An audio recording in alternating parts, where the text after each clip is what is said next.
This is Jack White with the Capital District Growth Team and another Monday morning message.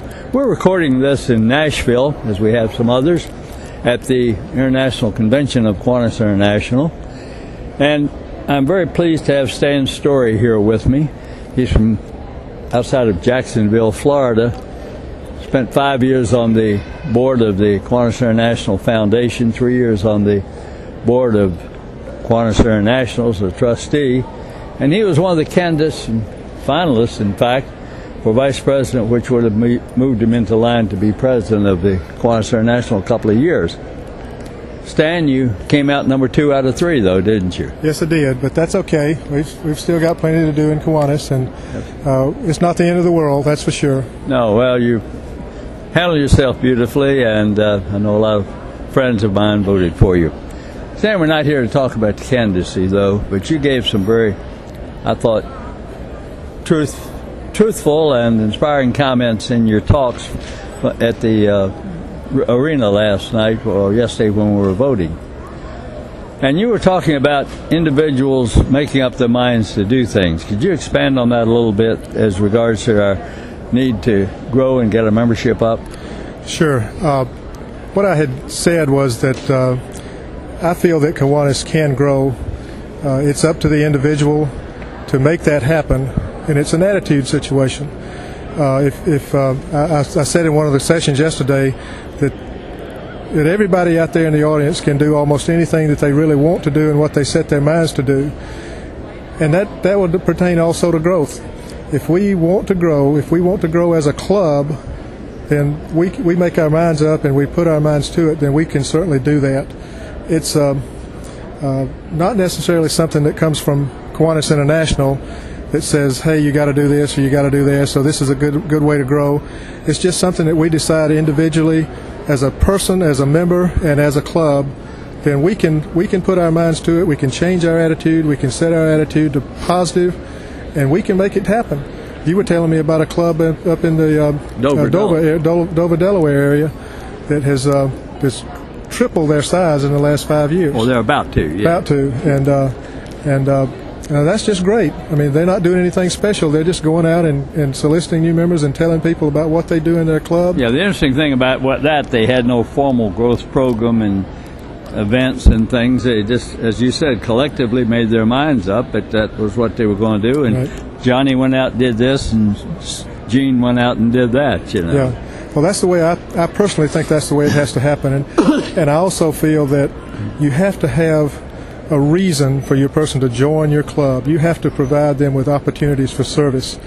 I feel that growth for service is the way we've got to go in the future, not just to go out and add members and add people to the club, but we've got to have a reason to attract them and to get them into Kiwanis.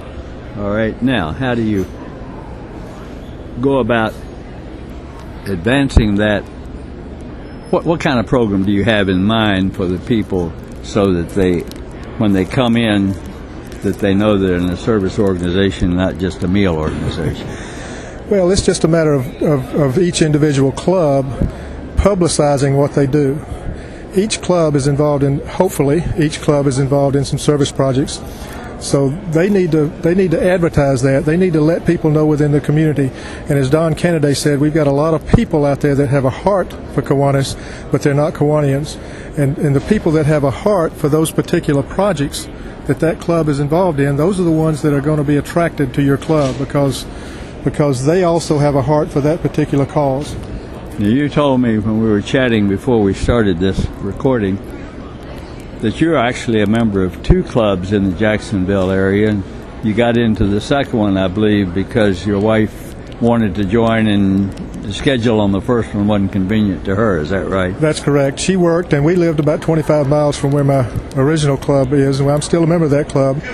But I worked in the Jacksonville area, and we lived about 25 miles away, and she worked up there, and she couldn't take time at lunch to come all the way down to that club. She wanted to be a member of the same club that I was in. There was also a club much closer that meets on an evening, and when I semi-retired, I was available that evening, so I joined that club, and then, of course, I recruited my wife because she didn't have any excuse not to come then because she could come in and give her a night out. And so we've got a little background noise. Hopefully we're being heard okay, though, over the top of this. You speak of the club. I mean, that is where Kiwanis exists, doesn't it? Oh, absolutely. Everything happens at the club level.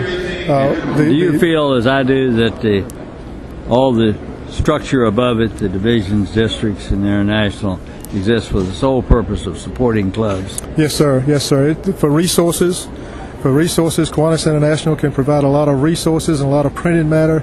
And Kiwanis International can promote certain causes, but they can't make anybody go out and do something. That's up to the individual club, and the individual club has to decide what is best for their community, and then go out and just do it. Will you leave this apart from your own election thing, which is bound to be a disappointment? Do you have any good feelings coming out of this about the shape that Kiwanis is in today as opposed to 3 years or 5 years ago? Well, I think we're on the right track. There's some things that I would have liked to have seen done differently during my past 3 years on the board. Okay. But there's always going to be things that don't get done that you hope would be done. But what do you like best that did happen during the past 3 years? Well, we hired a new executive director, Rob Parker. Yeah. And I think Rob is doing an excellent job, and he's very enthusiastic. He's got an excellent presentation to make wherever he goes, and he did a loves bang-up Kiwanis. job yesterday on the stage there. And he loves Kiwanis. He as he said yesterday, it took him about a year and a half before he really learned about the history of Kiwanis, but he really loves Kiwanis, and I think he will. He's one of the best things we did during my years on the board is to hire him, and of course we're also moving to more membership initiatives. We're giving us different opportunities to join, like the club satellite concept, and I won't get into that. That would take too much time, but that's a good thing. We're doing one in our club. That's good. That's good. Now, and what do you feel about you hear more and more people say that we need to meet less and less and do more and more. Rob, I think, maybe says it rather succinctly, we need to meet less and do more. Is that a feeling you share, or do you think that's overdone? Well, that's one of the membership initiatives. That's just one way to go. I think Rob, in his comments yesterday, made the comment that that's the way a lot of the younger people want to do. They want to meet less and do more. Is that your experience too? Not really. No? Not really. I'm in what you would call the classic set, the old timers, and I like the meetings. Have you seen the young people? Oh yes, I've definitely seen that in the young people. Yes, you agree with that statement. I agree with that statement that that's what the young people want. But there are a lot of classic clubs, what we call classic clubs, that want to continue meeting and like the fellowship of a meeting each week, and I'm all for that too. No, but you do agree that going down the line, we're going to need to adapt more to the people that are not as meeting oriented as your generation. Very definitely, mine is. Yes, very definitely. I'm not going to say parting words because you're going to be in Kiwanis for a long time and very active.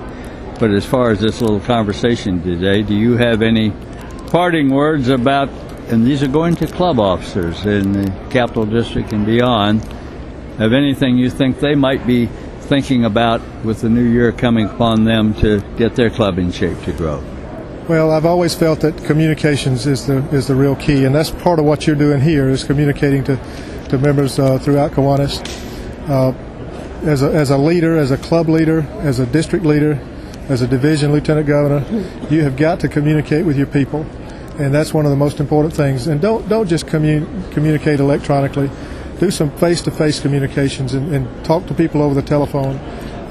Some people just get turned off when everything is on email. Right. So that would be one of the things I would suggest. And I think that we've got some great leadership coming along. Paul Palazzolo this next year is president of Kiwanis International, and Sylvester Neal the next year, and Alan Penn, who defeated me, will be coming along then. And these are great people, and I think they'll have some great suggestions and great promotional. Well, our time is just about out, Stan.